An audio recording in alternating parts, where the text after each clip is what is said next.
video edition of Can I Borrow Your Amp?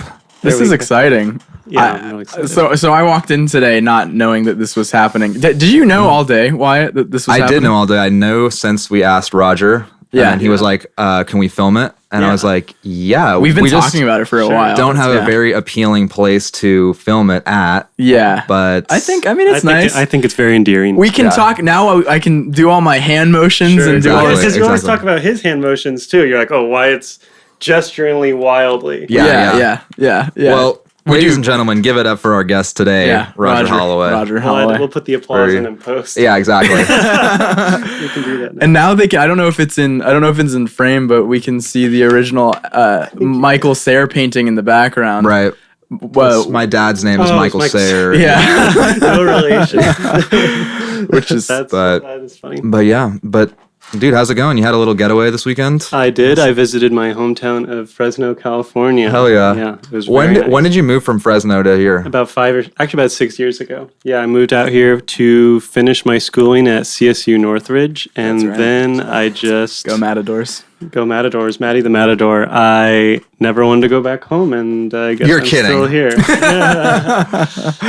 that's good. We're glad you stayed. Yeah, I'm glad glad you I stayed. stayed too. Yeah. Did you do media comp? I did not. I actually did I think I've made this mistake. No, it's okay. A lot of people thought I did do media comp because I hung around the media comp, but I did like 21st century classical composition, like really like dense, really dense music stuff. Wow. So the pop music that I do now is actually like something I did on the side to just kind of Let loose. Exactly.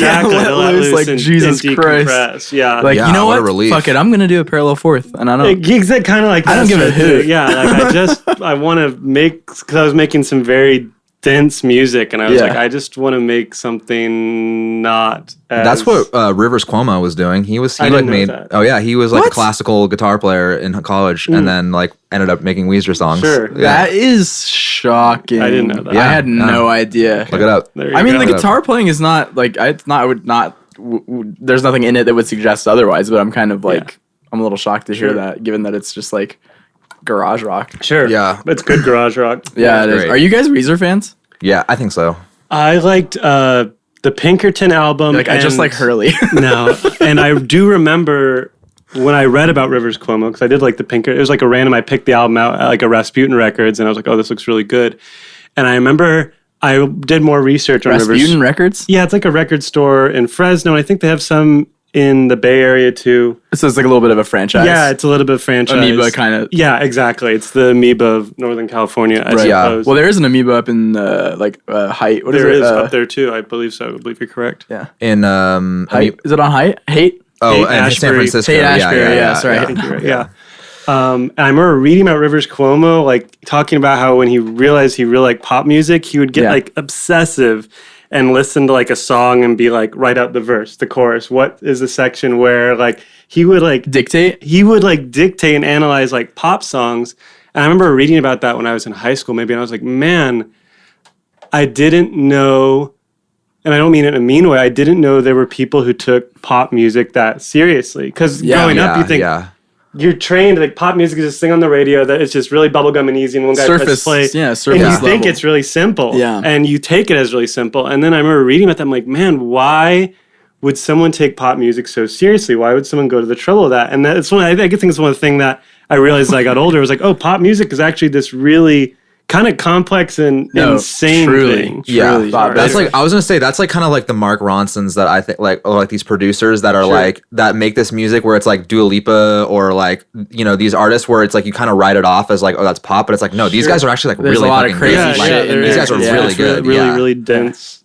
I guess dense in its own way. Well, pop music, I feel like maybe I think of that as in more of like a modern term, like post 2000s as being like more like surface level or like vapid almost. But then you think of like back in the 70s, like producers and musicians like Todd Rundgren, where it was like that was pop music, but like that shit was so intentional, Still, everything, like, especially because it was like he was writing, recording, producing, engineering, everything. Yeah.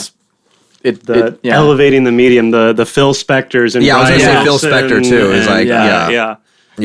Yeah, and then you kind of realize like no, like that's still there. It's just because you have people like that are like, oh, you should have heard Todd Rundgren. Like when I was a kid, like that was the music. But it's like no, that shit is still there. There's still happening. Modern Todd Rundgrens, modern Brian Wilsons for sure. Just people grow older, they get bitter. Sure. Yeah. No, it's true. Years age and they're like And it just so happens that at the exact out of all of human history, the exact moment where I was in between the ages of 13 to 17 is the exact time period where music was at its absolute finest. And that's an active challenge I feel like I have to face too. As I get older, I have to just like constantly remind myself to have like an open mind.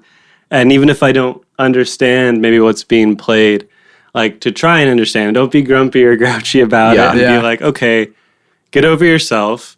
What is this, and why do people like it, and why do they connect to it? So when did you start playing the music that you play, like the style of music that you play now? Is that like after CSUN or no? Actually, I played sort of kind of weird pop music. I was making it right out of high school, but I did grow up in Fresno, and at the time, the DIY scene in Fresno wasn't quite like it is in LA, and I wasn't able to really find a place in the venues in Fresno. Yeah. At the time, the scene was more geared towards like hardcore music and stuff like that. Which is present in what you're doing. I suppose so, yeah. Not it's not as forward, but like you take the boy out of Fresno, but you can't take the Fresno. I suppose not, yeah. But yeah, so I just kind of put the music to the side because I was like, I don't even know how I would find a place for this to be played, and I joined like a lot of hardcore bands or like mathy sort of bands or like kind of weird bands that were more guitar oriented and loud and which was fine, which was totally fine, and I'm glad I did because that is the reason I'm probably here. But anyways, I put all that to the side, and then it wasn't until like I think 2016 when I revisited it, and I was like, and I sent it to some friends. I remember I sent like my first demo of my demo of With You to like Cesar Alas, and I was like, hey, what do you think of this? Like, is this like a thing? And I remember he was a fan of it. And then I remember I sent it to Caleb Buchanan, who I just played we both had math rock bands at the time. But I was like, hey, I'm thinking of doing this pop thing. Like, would you be down to play bass? And he was really like, he was up about it. It just seemed like everyone that I saw, it was like the right time. Maybe 2012 wasn't the right time for me to make music like that. But for some reason in 2016, there was like this new possibility of it. Yeah, that's dope. How long have you been knowing Caleb and Cesar? Cesar booked me my very first show in the San Fernando Valley. And that was 2012. And that was at an apartment in Van Nuys. And the show was at an apartment? It was at an apartment, like a lobby. You know how apartments have the lobby where you can pay the bill and sometimes a workout machine. Oh yeah, and the manager's like, yeah. It was at one of those. Neil and I played one of those as like our first gig. Vaguely familiar. At the Sheraton Hotel. This one that's like, and they told us to stop. They were like, it's too loud. It's like we thought this was going to be something else. Sure. Like they thought it was going to be cocktail jazz. Yeah. They're like, you guys should probably stop and like leave. And then we were just like, shit. Okay. Sure. We're like, we can't even honestly argue with you. We're like, yeah, we kind of feel a little weird too. Okay. Like you know. How did that like? I don't know how it happened. I think Neil swindled it. We'll have to get him on and yeah. We'll have to talk about that. We'll have him talk about it. Yeah, it's pretty funny. What's like the weirdest show that you guys have played? That sounds pretty weird, but like, do you have like a really weird where you're like, why am I here? Like, on that very first tour, I think, which was, I was in a hardcore band at the time, and we did play that apartment complex that Cesar booked. But I remember we had another show booked at like Universal Bar and Grill. Oh, UBG? Yeah. That's right by my... Yeah. Yeah. And we're like a hardcore band. And we were opening the door and being like, man, none of these people want to hear a hardcore band. No, that's a 40-year-old fuck zone. Absolutely. That was completely the vibe. So I looked to Brandon, my confidant at the time, and I was like, do you just want to play like a blues set?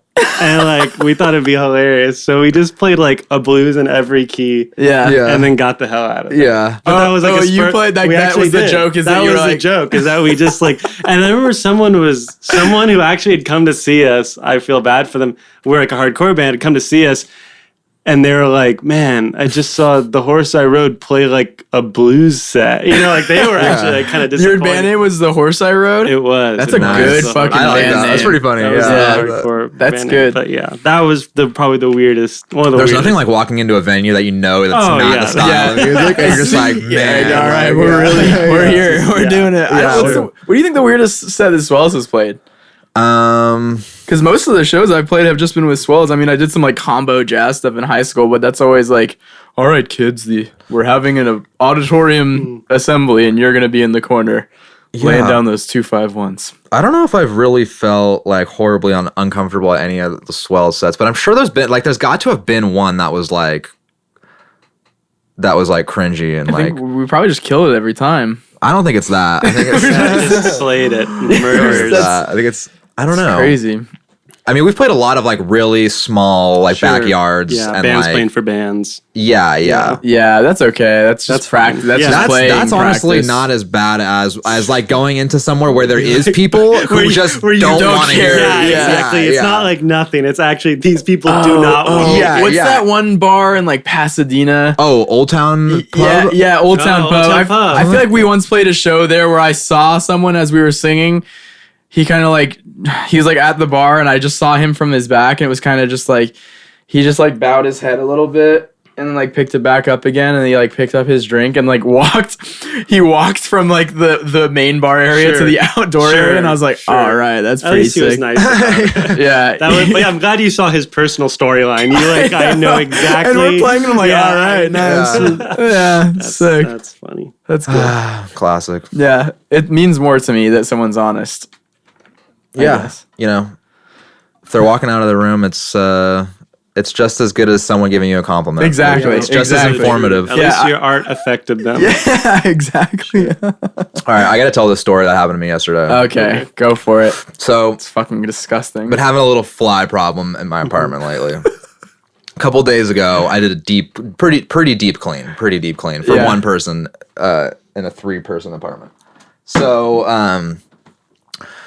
So the flies die down a little bit. They go away. There's a couple lingering, but it was a lot better than it was. So we're about to go up to Edwin's to mix. There might be a couple flies. You'll literally probably see a couple flies fly in front of the cameras. I was painting the picture. Yeah. I see. I'm like, what is this? So we're about to go to Edwin's to do some mixing, and I'm like, I'm gonna make myself a drink before I go up there, just kind of like, get your mind right. Get a little loose, get my mind right. Yeah. So I usually just drink whiskey. We're all out, so I'm like, I'll just make a gin and tonic. I haven't made one of these in a long time, so I'm just gonna whip it up. Like, it's all we got. So I put the gin in the glass, put the tonic in the glass, put some ice in it. I'm about to put the lime in it, and I noticed there's a couple of like gnats in the glass. And I'm like, ooh, that's fucking gross. So I like fish them out. I'm like, I'm not gonna pour this drink out because it's just a couple of gnats. And I'm like, this is like a whole gin and tonic. Yeah. And times are tough, so I'm not gonna throw it away. Yeah. So I fish out the flies, and I drink. I take a sip of it. As one often does. Yeah. And I take a sip of it, and I'm like, this doesn't taste right. This is such a struggle story. This doesn't taste right. And so I'm like, did I just like make this wrong? Or what you like, it's pretty hard to fuck up a gin and tonic. Yeah. So I'm like, did I make this wrong? I was like, there's no way. I was like, I wonder if the tonic water is expired or something, or was like got left out. So I check the tonic water, and it's not expired. And I'm like, is there flies in the tonic water? And I look, there's nothing. There's no flies in the tonic water. I go over to my bar. That's the surprising part. Gin? I go over to the bar and I lift up the bottle of gin, and there's like 10 flies at the bottom of this bottle of gin. That was the bottle of gin, and I was like, and that's like just the bottom. On top is like above, like in the actual. Well, I'll send this to you, and we can put it in the video so people can see it. It was really horrible. I audibly was like, oh my god, I can't believe I just did that. It's pretty atrocious. I'll text it to you right now so we can upload this, and so the viewers can. So this is a very immersive experience. We can do whatever we want. Yeah, chime in on the chat what you think. If you would take a sip out of this bottle of chat. But it was horrible. It was honestly, I've never been more disgusted with myself. Wow. Personally. Well, I don't think it was not like it's something like it was just something that happened that was gross. It's just a tale of summertime. I don't think I've ever like taken a bite of something or like taken a drink of something that was so like sullied. I told my mom this morning because I was like, the most disgusting thing happened to me, and she was like, that's not that bad. Yeah, I guess. And I'm sure she's seen worse. Yeah. She's like, so what? What does she say? Does she have like a retort to that? Or she was like, that's why you have an immune system. That's true. And I was like, I mean, I guess it still doesn't make it any less gross You're if there's stronger flies. than us. If you made it to today, you're fine. You know, we didn't have to cancel this podcast. I feel fine. Like, it didn't give me a stomachache or anything, but it was. I have a fly story too. Actually, this is what I smell like. Okay.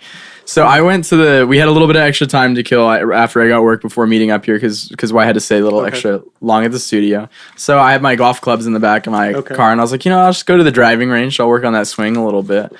I pull up to the driving range, like in the parking lot above, I can see just like a pestilence level end of times swarm of flies. Wow, like fully grown. Yeah, like they're headed to my apartment. Yeah, they're like, obviously they're pre-gaming at the golf course. Yeah, exactly. There's like, there's at the driving range, the big lights, and they're just swarming above. And I'm like, well, that's a lot of flies. That's like a crazy amount. Yeah. And I'm feeling like stuff like falling on my shirt. Like as soon as I get like, I'm in the parking lot. I'm not even there yet. Yeah. And I look and there's like, there's like, they're like flies, but they're like thinner and like longer, and they have that like caramely kind of brownish color. It's like, kind of like a gnat. Yeah, they're kind of like gnats, but they look almost like miniature like flying cockroaches a little bit. Okay. Those kind of flies. I don't even know what you'd call them. They're those, and immediately they're like all over my shirt. They're all over my golf bag, and I'm like, wow, that's really gross. I'm like, well, let me get out of here. Yeah. And I go and I pay for my bucket of balls, and then I walk to like the driving range, like the lanes and stuff to find a space, and they're fucking everywhere. Wow. It's the most flies I've ever seen in my life. And I'm like, well, this is gross, but what? That was today? This was like, because we had, some time, and I was like, well, I'm not going to go home. I'm just going to go to the range, whatever. With the flies. Yeah. And like, it's honestly not that bad. Like, they're all up in my shit. Like, I'm making sure to like open and close the pouches and get everything out, and like so there's not a lot of like fly. But I get back in my car after I'm done, and I'm like I smell this smell, and I smell my shirt. It's on your shirt, and I'm like, why? Like, what does that smell? Like, I recognize the smell, and I smell my shirt, and it still smells like it.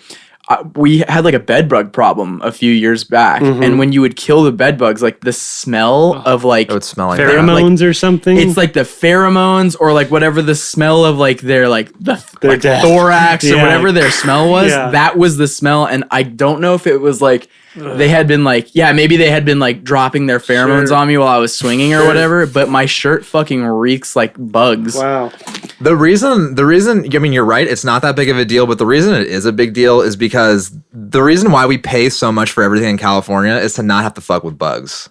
Oh, like good a Florida thing? Yes. If this was like Texas or Florida, it would be different. Where there's humid, they have big ass bugs. So that's included in the price. It's included in the price. Like we should not have to deal with this. The California tax is not location. Well, I mean, it is location. It's weather. It's mostly a bug. It's weather and absence of bugs. Sure. Because there's no bugs. We don't have to fuck with bugs here. There's just like flies. But now, as of this year, as of this month, dude, go to the driving range tomorrow, and you'll like at night, and you're gonna see, like it was like I swear to God, like a little bit of time to recover from any fly intensive. Well, they're different flies, if that makes it any better. But I guess if you want your shirt to smell like bugs, can I recommend the golf course? Hit up the golf course. It was insane. Do you ever golf, Roger? I don't. Oh man. I mean, I was actually golfing is one of the few things that if I ever had a chance to be good at something when I was a child, it would be golfing. My aunt was in the women's PGA. Really? Yeah, and she would actually, I didn't realize it at the time, but it's not till like looking back, and she would take me to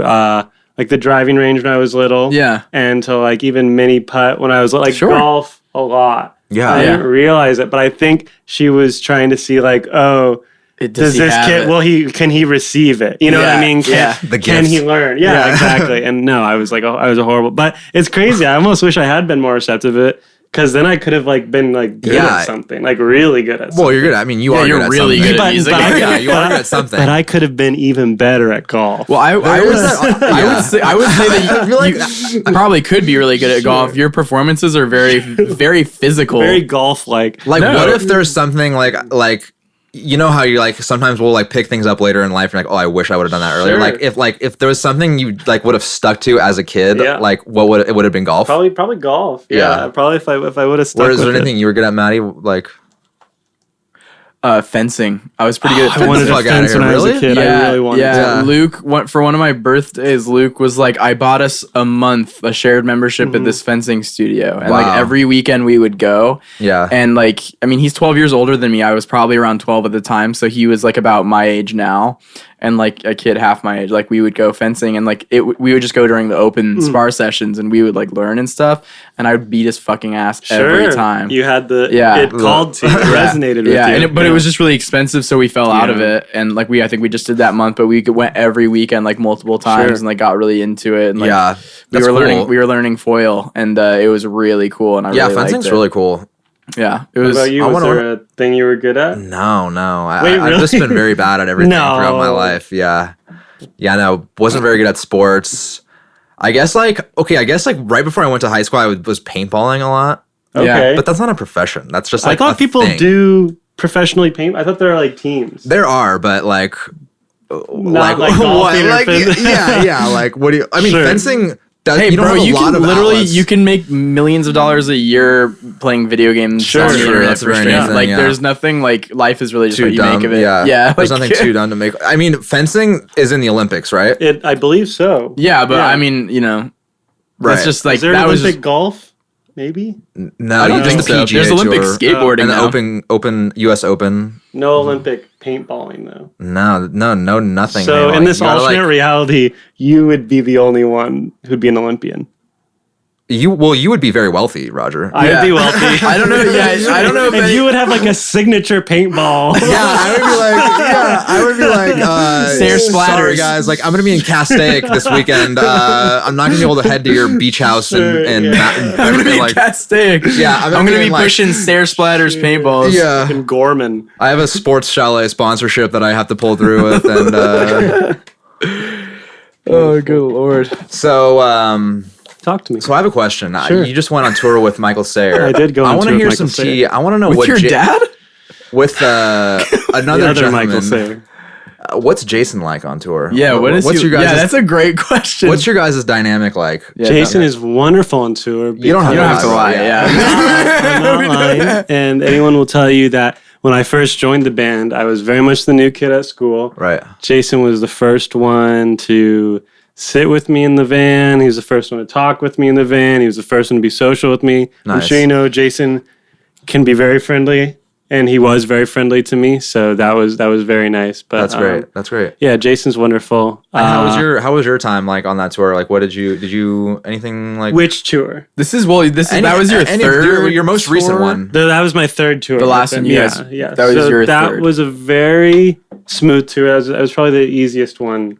So far. But I mean, third, that makes sense. Like, the more... you're getting polished now. Exactly. Yeah, it should be like that. Like, the more you do, the easier it gets. Right. I think with some people, it goes the other way around. Maybe the more they do, the more they're like, man, I'm sick of this. Yeah. But luckily, it was like, the more I was like, man, this is almost getting kind of easy. Like, you know not to stay up too late. You know to put the phone on whatever. You know, like, you start metering out your sleep better. Yeah. You start knowing, like, I shouldn't eat that. Like, I'm going to regret it if I eat that. You know, like, you start becoming, you do your future self a favor. Yeah. Which is really nice. Yeah. I bet that can be really challenging, especially like on the first couple of tours where you kind of well, I mean, I don't think this is like something that maybe you would do, but like, drinking too much or just being like, fuck it, like, fun. We're going to be up until, the sun comes up. And then it's like, then you're like, well, we also have to drive 13 hours. We do. Yeah, exactly. And then it's, but it's just interesting because it's like you're hanging out with your friends. Yeah. And so it's also important to like, it's like, it is a marathon, not a sprint. Yeah, absolutely. I think that's the best way to think about it. But Jason is wonderful. Tour is, like I said, getting easier and easier. You can like tell us what you actually think, like when the camera's No, I mean, and this tour especially, I feel like Jason and I had more time. So we have I don't know, not all bands do this rule, but I've always been a firm believer of it. And we do it in this band too, where like the passenger has to like DJ kind of stay awake. Yeah. Even No, that's like you can't sleep in the passenger seat. For sure. Okay. We when we went to South by, that's what we've done. Whoever's up front has to be and like, I think that's a navigation great pilot. Great rule. So there were some times where Jason would be driving, I'm in the passenger seat, and obviously one great way to stay engaged is to DJ songs, but the other great way is just to talk. Yeah. And so I feel like this tour in particular, I had more time talking with Jason than ever before. Yeah. And you know what? It's like, it's almost like there are times where we're like, oh, this is like I wish we had a microphone. This should be a podcast. Right. Or Jason and I are just talking back and forth. And there's something about nighttime. You feel like your voice just fills the I love driving at night, Exactly. especially long distances. It's just so romantic. Exactly, it is. And you're just talking about things. And someone's talking about their childhood, and you're talking about your childhood. And there's similarities and there are differences. What was that like? What was this? It was something really remarkable about the conversations I feel like people have on tour. And I feel like this tour in particular, I was able to share more of those with Jason, so I was very happy about that. That's really cool. There you go. Well, that's damn. Nice. Yeah, that is beautiful. Sorry if you're expecting someone. I was hoping you'd say like I was looking at him one night while we were sleeping and just wanted to put the pillow over his head. No, and if anything, I have wronged Jason more than he's wronged me. And especially on the first tour, we both laugh about this. Jason has been so friendly and kind to me, and I got in the rhythm of Jason being very friendly and kind to me. And we stop at a gas station, and Jason gets some Takis, and classic. And like he's in the back, and he opens them up, and then I don't even know what came upon me. I don't know why I did this, but I look at Jason, and he just opens his bag of Takis, and I just stick my hand in it, and I just eat his Takis, and after I eat one, I go like, I'm so sorry. I don't know why. I ate another man's Takis. You had like a Pavlovian response. Without asking, and before he himself and he was just like, and he's like, I'm not mad. I was just surprised. And I was like, I'm so sorry. I don't know what came over me. And we still joke about it. Jason, today. I think honestly, like you can make so many mistakes with Jason. Sure. I was once driving with Jason, and he had picked me up. I don't even know what happened. He just like came and picked me up for some reason, and we were going back to his place, and I had like this big cup of coffee. I think I must have been like studying or something. Okay. I had this big mug of coffee, and he put on Frontin' by Pharrell featuring Jay-Z, and I had never heard it before. And there's a line where Jay-Z goes, I'm gonna put the naughty on her, and like he sang naughty on her, like came in, like did like an ad lib with it. And I was mid sipping coffee, and I'm sitting passenger in his car. Okay. And it just gets me. And I spray coffee all over the windshield. Wow. And the dashboard and everything. And I go, oh my God, I'm so sorry. And he just starts busting up. Like he cracks up. Man. And he's like, you're cleaning this up. But that was really funny. Yeah, he's like this. He like fucking was like crying, laughing. It was. I thought of that today. Actually, I was listening to that song, and I can't listen to that song without. I literally was thinking about that. Yeah. He's definitely is like you can make a little mistake, or like that was like a bit. My shit was worse than your shit, but like I mean, both of us wronged him. You guys, but he was fringed on the man. Sure, exactly. But he's wonderful. I love him. He's a beautiful man. That's for sure. That's great. Yeah, I'm looking forward to more. I know. Is there anything else coming this year that like you can say, or I don't know if there's anything that's on a flyer yet. Is the best way to put it. Right. Yeah, but there is something coming on a flyer soon. And you're gonna play with your band now. I am. Roger Hallaway band is. When are you going? There we go. It's I have one July 2nd at the Paramount. Yes. And I have one in talks July 25th at the Resident. So beautiful. Get the ticks, people. Yeah. Is one in Hollywood and one is in downtown? Maybe. Yeah, because Resident is like Resident's down to Resident DTLA. Yeah, exactly. There you go. How did you like put together your band? How do you know those guys? The current band is all Fresno people. Actually, we might add. Actually, no, we're adding 2 people from the previous band because I was gonna say I didn't recognize anyone in the. I know. I feel like everyone I play with, it's like at first they're very great musicians, so they all get picked up. Exactly. Yeah. God bless them. Yeah, for sure. Yeah. The last band was Corey Gordon on drums, and we had Caleb Buchanan on bass, who was on this show. And Cal Kevany on guitar. Or no, sorry. And then Frank Young on saxophone. Yes. And Austin Martin on keys. And now the current band is Kate Amavisca on drums, Brandon Mendez on bass, who played bass with Michael Sayer. Oh, yeah. Austin Martin still on keys. Austin Martin is like the Paul to my John. He is just like the rock that makes the band sound the way it does. So I'm so glad that he's still by my side, and I feel very lucky to have I haven't seen a Roger Hallaway show in a minute. I think since the bootleg.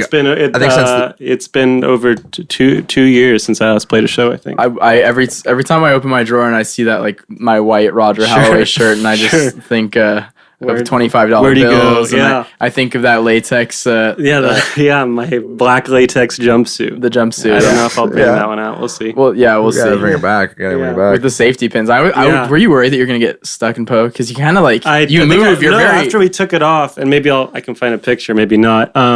It did leave like a trail of red on my back. It was pretty gruesome. Not like blood, but like I guess the metal just. Well, it's it's skin tight. Yeah, exactly. And it was that was a really gnarly. And then that only happened because the zipper broke. So for those the zipper on the back of my black skin suit broke. So Caleb and I in the last minute were like, oh, let's just safety pin it onto you, and then it like looked really. Caleb's like, yeah, this has happened to me before. I know exactly. Yeah, what to do. Caleb's he's good at thinking on his feet, and he totally nailed it. It was like we were at costume department. He was like, let me do this, and he safety pinned me up right before, and it went without a hitch. And it added to the crow. It added to the aesthetic. Yeah, it did. It did look like the crow a little bit. That was fun. That was at the Echo. That was at the Echo. That was the last show I played. Yeah, which was a great show, and you were there. Yeah, of course. I wasn't gonna. That was the last show you played. That was the last show I played. That was a great show, and I was so amped. I was like, I'm so excited for the future. Yeah. Little did I know that in 2 weeks the entire world would shut down. Oh my god, that was right. It was like March 1st or March 2nd. Yeah. Oh my god, you may have it was you were Jason's concert, I think, was because Jason played in the Valley at Makerspace. Oh my god, yeah. If you went to that. Yeah, I was played. Yeah. Oh yeah, I was in that. Yeah, I played. That was the last show. Makerspace was that place in like over there in Sunland. Yeah. Okay, yeah. That's a weird spot. Kind of cool though. Fahim played too. And Fahim was in Jason's band. Band. Yeah, and fun fact about Fahim is my first show in LA, Fahim was there. Really? He hit me up. He was like, yo, I think I saw your band a long time ago at that apartment complex. And I was like, that was me. And he's like, I was in middle school. Really? Like, what the heck? Yeah, he just randomly came, which is crazy. Back in 2012, Fahim was there. He's going to apartment shows when he's in middle school? I know, he's weird. I mean, he's ahead of bro. He's like great. Fool's got a problem. He is great. Fahim Irfan, we're going to have him on the show you for sure should. Yeah. It was so good. Yeah, honestly, he's a son of a bitch. I wish that like he's so good at guitar that like he understands that that's an endearing term. He's so good at guitar that I'm like, I fucking hate you. Like, he's fantastic. He's amazing. Super fantastic. Inspirational, a whiz, to say the least. Dude, yeah. Virtuosic. Fahim and John's. Yeah, John dangerous Redwood. Combo. Fantastic. Yeah, there's a couple of bad men. Yeah. A couple of bad men. No doubt. Those are my shows upcoming. Maybe we'll play one together again. Hopefully. Oh my gosh, I would love that. I'm definitely going to be at one of those shows. That's for White Oak Music Yeah. Hall was the first time we played a very long time. Really? You played at Woma? I don't remember that. That was a long. You wouldn't have. Yeah, it was a very long time. When did we meet, Roger? Could you even like say when we met? Well, probably when we played together at White Oak Music Hall, I think we talked a little bit. And I think Edwin was like, you got to come by the studio. This was like so long ago. This was like 2018 or 2016. Yeah, 2017 or something. It was a really long time ago. Dang. I think you guys played like Autumn Leaves or something. You guys had like, it was punk jazz. We played, Softly is in the Morning Sunrise. Or Caravan we used to play too. Yeah, it was very punk jazz. Okay, yeah, it's probably Caravan. Yeah. Okay. I missed playing that song. Yeah, I miss Caravan too. We should incorporate that again. Yeah. That was fun, yeah. That was good. We don't really play covers as much anymore. It'd be fun to do. Yeah. I missed the Woma. The Woma was fun. Yeah. The Woma days. Yeah. Rest in I miss pieces. being a Valley artist. Yeah. It's do you? How is it? How do you like I guess it's How do you like where you're living right now? Right now I'm in Gardena. Yeah, okay. I didn't want to say Oh shit, you're you're in Gardena now. I'm in Gardena now. Yeah, I just move all over the area. Yeah, I was in Koreatown for a while, but now I'm down in Gardena. Okay. Yeah, I guess I thought you were still at that place. Because over COVID, at least, like, we would do these, like, daily FaceTime check-ins. I remember we would. You were still there, right? I was still there. I was thinking about those FaceTime check. Those were so sweet. They were sweet. we'd FaceTime you randomly and be like, hey. And be like, hey. Like, you're just, like, working on different things and just have the FaceTime on for, like, 2 hours. Yeah, and like a group. Yeah, we'd, like, me and Edwin. Yeah, sounds about right. It was really nice. It was, like, one of those, like, that was a period where maybe there wasn't a lot to look forward to, but that was something that would bring me like a happiness and something to look forward to. Yeah, we check in every now and then. It goes a long way. Oh, for sure. No doubt, yeah. But yes, I am in Gardena now. I am in like a back house garage situation that supposedly I'll turn into like a more recording space Because right now it sounds like a garage, which Oh, is really? fine. But like, Just put some blankets on the yeah, or, You can get a garage sound real good real quick. Yeah, I think I'm gonna have my former roommate DJ Dixon build some baffles and sound panels. We've done that before, so we'll probably treat it, and then it'll be the new Abbey Road. Yeah, exactly. Electric Lady Gardena. Gardena. I don't know about that. Gardena Palace. Yeah, exactly. What was I gonna say? I don't remember. Your roommate. You were when did you move? Right, kind of when we got back from tour is when I moved. Oh, so this is very recent. Yeah, I would say so. I think I've only been there a month or so. Okay. Time is really hard Yeah. Oh my to god. measure, and I know that's something you've talked about on this podcast. It's cyclical. I find myself writing lyrically about time a lot these days because I'm like it's so unattainable. So, but I guess I'm relatively new there. But if you asked me when did you move in, all I would say is around when I got back from tour. But like, when was that?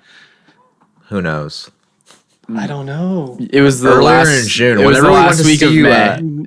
It was the last. Yeah, week of because May. you guys had your When was that show? It was May 27th. Okay, because that was my Your anniversary with anniversary. Hannah, and I couldn't make it Yes, to you the couldn't show. make it. So Oh, you okay. guys got back May 27th. There you go. I can't even remember when that show around was. Well, it's because it was 1st. the only reason I remember because it was like an anniversary. I remember a memorable day. I remember. Jeez. Well, there you go. There I go. So who knows where I'll move next?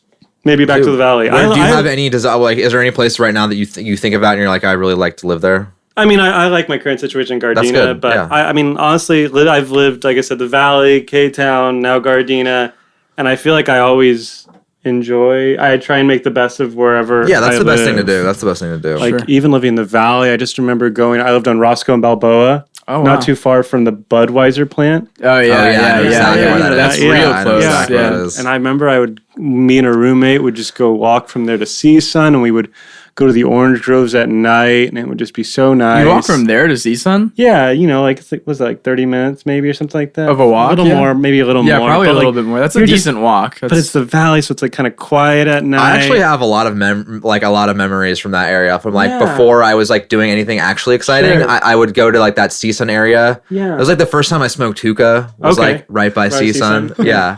In a Like, lounge just, like, or what? In a lounge. Yeah. Like, and this is cool. Sure. But before I was doing anything that was like. Now you're like, I vape too much and I need to quit. Now I'm like, I desperately need to stop smoking. Sure. Yeah. Yeah, I love that area. That area Very is really- magical to me. It has a little magic to it. No, I agree. I agree. It is nice because like that was the area, like the west side of the valley is where like I would, go out and venture to go play backyard shows. Like back when Swells was a thing, like we would like Tone's house was like for me because I'm on the East Valley, really close to Universal. So as like a kid in high school, you're just starting to learn how to drive. You're like, this is like a 30-minute drive away from my house, and I'm gonna have to do this on the way home. It's like, and I'm playing a show out here. I have all my guitar, and it's like very like, very It feels special. fancy. You're The growing up, valley- The Yeah. valley's really cool. I like the valley a lot, and I'm Yeah. so happy that was like my first experience with moving out of Fresno was the valley. So Yeah. I feel like that was a good place for me to like. It wasn't too like crazy where I was like getting overwhelmed or engaging in Right. maybe questionable things. I felt like it was a very smooth transition. It's for me. yeah. I can definitely see how that's the case. It can be calm when you want it to be, and it can be a little rowdy when you want it to be. Exactly. Like it's like you can kind of gauge. It's like you can if you want to do stuff that's like kind of exciting and rowdy, like you can. But if you want to just be chill, Yes. But if And you that go is- over the hill, if you go over the hill to like West Hollywood and like downtown, it's like you don't really have it. You're not in You're gonna control. chill. No, You have no Yeah, control yeah. over the situation. Valley's great. No, I love the valley. you're a slave to fate out Yeah. there. That's for sure. I'm gonna go ahead and Right. just press that button real quick. Or Okay. You got just to make sure that we're okay for sure. We had a little bit of Last episode was a issues. little cursed, but We had this some one's gonna be curse. good. Yeah, but it's okay. We're back. The curse has been lifted. Thus, with the drinking of the magic elixir. I think Cesar and Jungatito were bringing just really bad vibes. No. as well. They're both wonderful people. I'm kidding. It's obviously a joke. Obviously, I should hope so. That's If anything, I'm bringing. because it's just you're not having to back obviously on, not yeah. the case. yeah. Well, you that's not had- what you were saying after like they left. Have you had repeat guests yet? Swoon. Yeah. Swoon is there twice. And that's it. That's it. But now that we're gonna we've been talking about doing this for a little bit, and now that you've thank you again for bringing the cameras. It's just like this is a low key setup. I'm sure you'll have a much more hi-fi thing. We'll figure out how to. I don't know what we're gonna do, but we're gonna figure it out. And then now we have to kind of do it because now we kind of do us to the point where it's like we can't go back to just audio now. I listen to the audio. I'll put it on the car. I can't watch a video in the car. There'll be an audio one maybe like every now and then if we can't get to the video one, but the video one I think it's gonna have to be audio on Spotify. True. When we put it out on, we can't. Well, the video ones will be just YouTube, I guess. Yeah, of course. But I personally really like that. I like to when I'm at home and I listen to a podcast and I know that's on YouTube and they do a video version, I'll put it's also more. It supports the artist better. It supports the podcast better. Yeah, because they get more via ad revenue on YouTube. You actually make more money. Okay. Well, I had no idea. Okay. Yeah, so if you guys are have the put it on YouTube maybe. Sure. Yeah. For sure. Let's make this money, Wyatt. Let's get this bread. Sure. Any deep cutting questions you want to ask me? Ah, jeez. What was your sexual awakening? That would not be good on radio.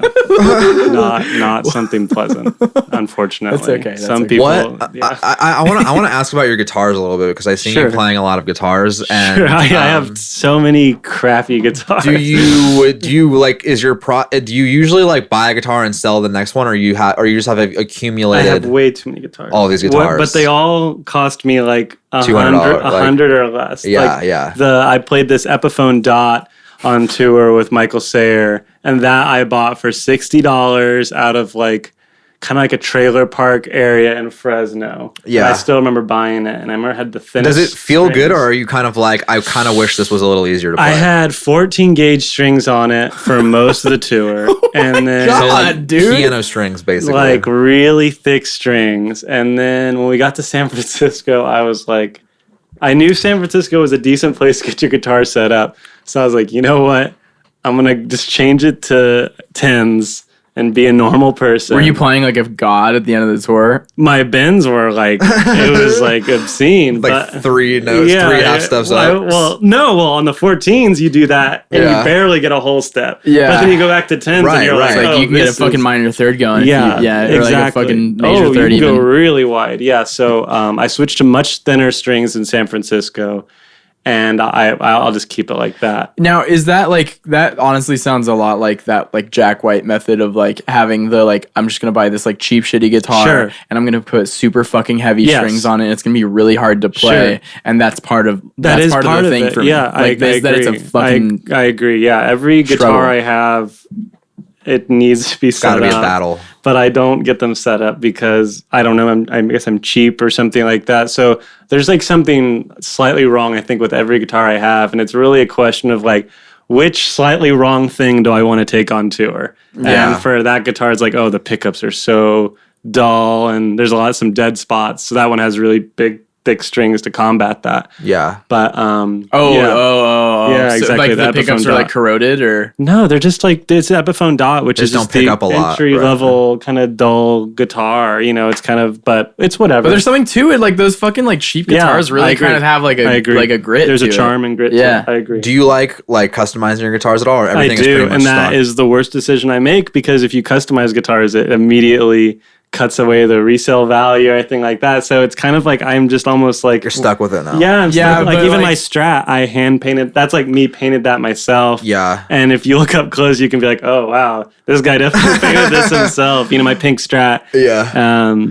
That's you painted that? I did. The salmon one, that's me. I've actually painted it twice. It was originally blue. I stripped the paint and I painted it black. And then my personality changed with time, and I said, you know what? I'm not really the black Strat guy anymore. I want to do salmon. And then in 2013, I did salmon. Yeah. And then it was a salmon Strat. Yeah. That's dope. I really want to paint on that black Fender P bass, because it's like, it's just black, and I don't really like that it's just plain black. Sure. I would love if there's like a painted image on it. Like a design. Like a design, sure. Yeah. Would you want to paint on it, or would you want to get someone to paint? Because I thought about getting that done on my Jazzmaster. Probably, probably my dad. Your dad could just do it. Could do all the. He would do a lot better job than I could. Let me tell you that. That's a good painting, honestly. Yeah, and he was like in high school when he did that too. Is your dad still a painter? He does paint. He paints as like a little bit of a hobby. Is that like a mission? It's like a mission of some sorts of like, or like some I like it. Southern California kind of. I like the singular tone of it. I always like paintings that kind of like you use like one color. There's that one. Actually, if I was to get something painted, that's my older brher painted that. Really nice. That's right. Yeah. He was like 7 years old when he painted that. That's insane. I know it's really not fair. I totally missed out on that talent in my family. Yeah.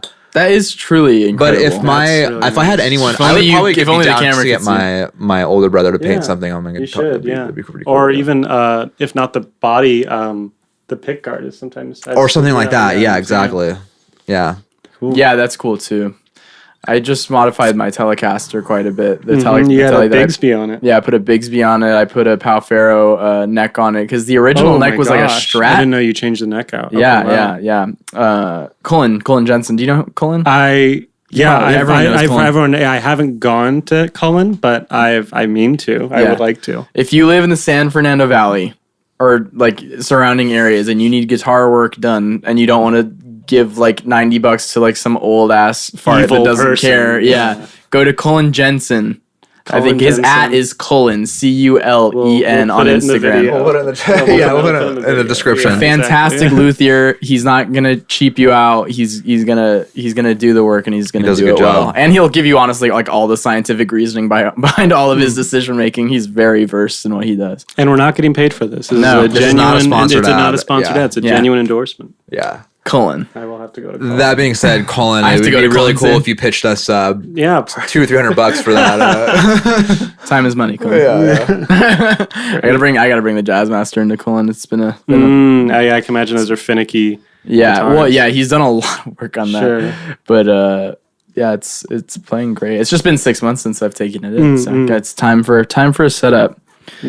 Yeah. The telly's all new bridge. You had to get a Vibramate like adapter for the B5 Bigsby on the telly and put like a cream pick guard in it. Oh, nice. Yeah, I'm liking it. A lot. I mean, it sounded really. I just saw you guys play at El Cid, and everything sounded great. Everything sounded well intonated as well, which I know with the Bigsby that can be hard. Oh, and improperly set up Bigsby. Sometimes again, Cullen. It sounded great.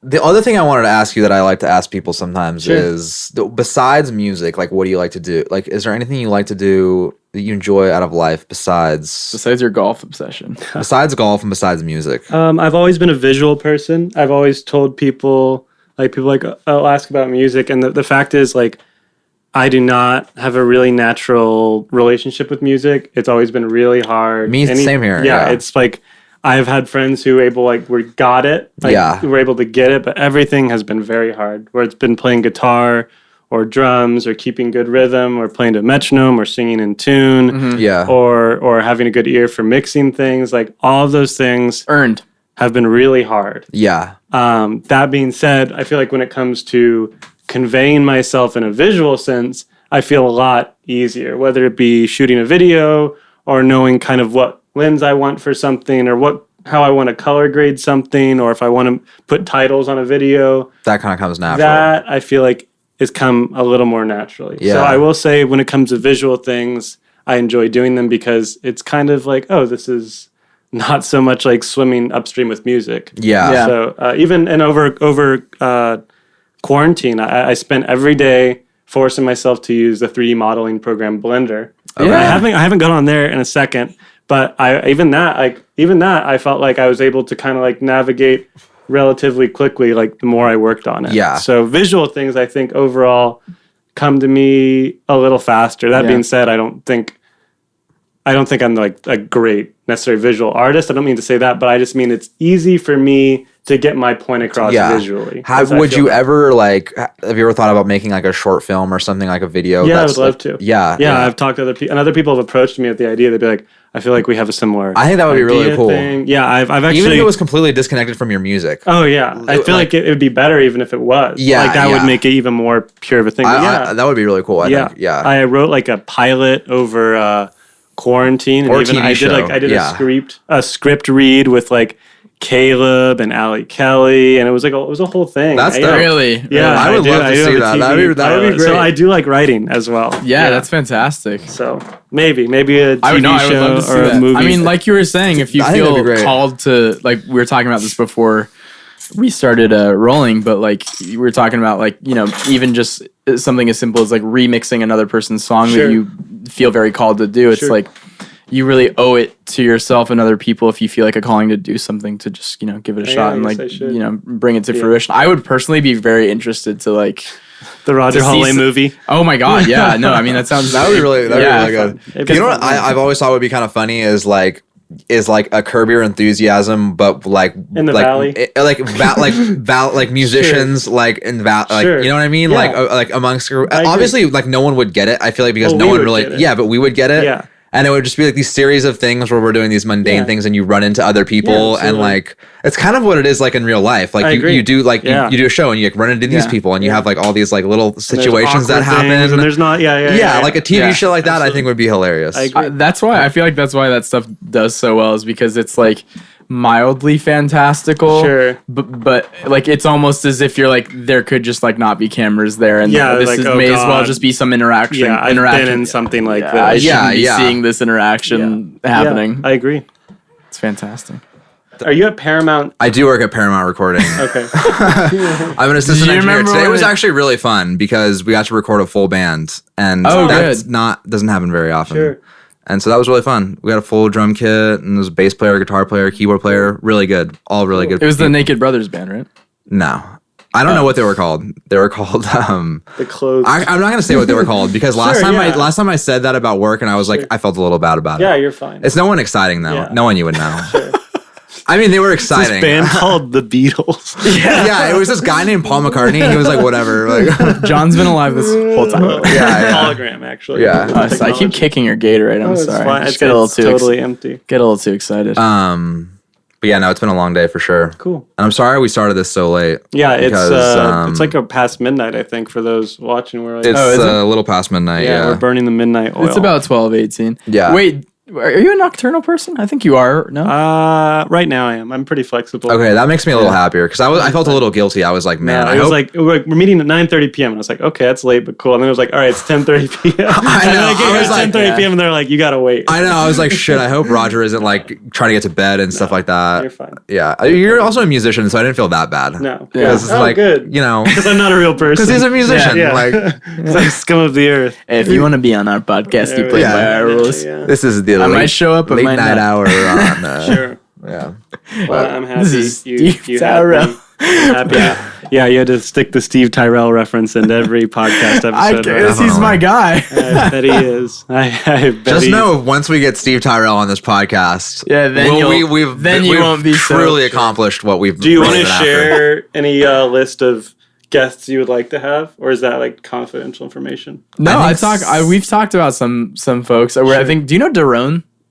Yeah. Zunis? Yeah, he was at CSUN. Yeah, he was at CSUN. He's a good friend of ours. We want to have him on. I would think we want to have Ali Kelly on. Sure. We want to have Fahim and John on. That's a good one. Yeah, the power duo. Yeah.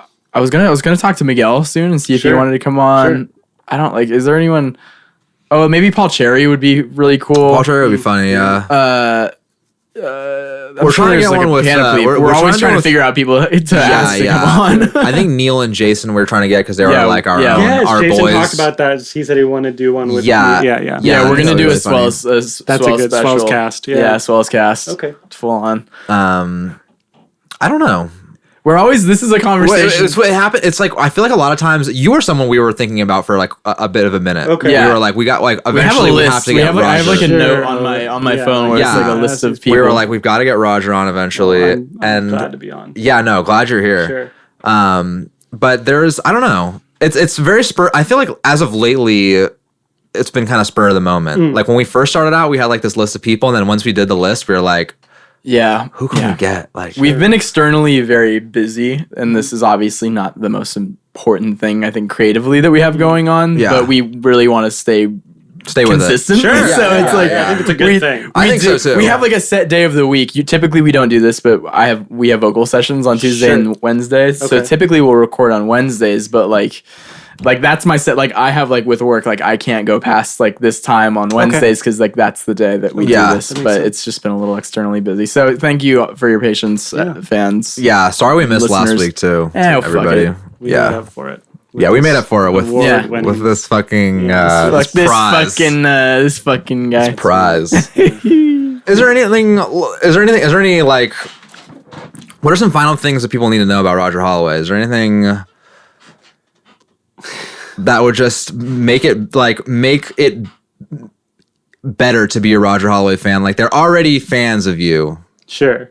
But this have you ever needed where you have like 3 10s in your wallet or just like a 20, but you're like, is there some way that we could like split the difference without another bill? Sure. You want to know something funny? Is there a way that I could have one bill? In my dream about a week ago, and this is actually a good one to end it on maybe. Let's hear it. Is I did have a dream where it's like almost like 5 years had passed. This is the future. And I open I'm at somewhere, I'm at a convenience store or something like that. I'm probably buying a Gatorade just like the one you see down there. And I look in my wallet, and I see I do see a $25 bill. And this is a This is a lyric of Roger. Okay. And I look at it, and I smile. And I'm like, they actually did it. Like, you know what I mean? And it was just like, it was just nice. You know what I mean? It was like I had an impact. Those sons of guns. They actually did it. These sons of guns. Yeah. Who was on the bill? I can't remember. Not me. It was like it was like a fake founding father. Yeah. Benjamin Jefferson. The mayor of Fresno. One of those like brain amalgamations. Jackson Washington. Yeah, exactly. John. But you look at it and you're like, yeah, it was nice. It was like, it was just nice. That is What's really the title of that song again? Just $25. It's like a $ 25. Yeah. Check it out. It's a fantastic song. Thank you. Oh, do you guys typically dream a lot? Do you usually have like a lot of dreams at night? Really? I have very vivid, sometimes exhausting dreams. Where you wake up and you're like, I may as well not have slept. Yeah, I mean, if we have a little time, I guess I can share one of my more vivid ones. Okay, so one of my more vivid dreams, and I still remember this, so I wrote it down, which is always great to do. The more, I feel like, someone once told me, if you start writing your dreams down right after you wake up, I think your brain starts to prioritize them, or it gets easier to remember them. Yeah. So I had this dream where I was in like jazz band in high school, and we were playing at a football stadium. Yeah. And I remember Fran Drescher was there, and she was like our... She's a babe. Yeah. What do they call that when they like... They almost like master class the group, but you know what I'm talking about?